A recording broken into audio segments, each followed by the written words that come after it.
Well, it's called the Walk for Peace. For 3 days, about 50 people protesting the wars in Iraq and Afghanistan walked to get their message out. And today they ended at Fort McCoy. News Channel 8's Cynthia Schweigert was at Fort McCoy for the demonstration, and she joins us now live in the studio with the details. Cynthia. Laura, protesters walked nearly 30 miles before ending their journey at Fort McCoy.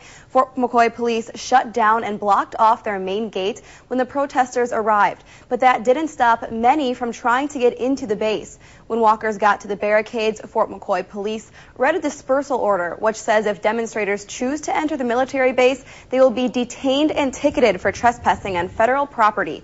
About a dozen walkers passed the police and were then met by officers who tied their hands and detained them. Brian Terrell was detained and ticketed. He says trying to enter Fort McCoy is his way of saying the war should be ended.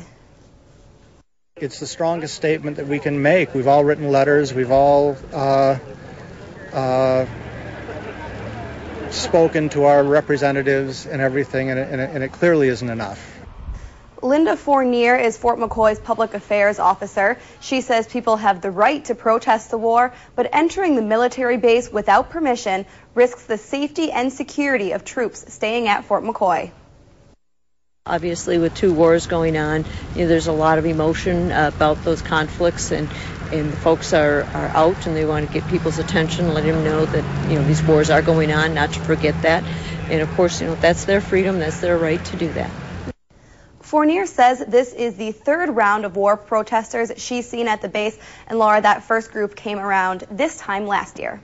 All right, well, thanks very much, Cynthia. And it's not just the war that demonstrators want the public to know about. The three-day walk also commemorates the 64th anniversary of the atomic bomb hitting Hiroshima and Nagasaki.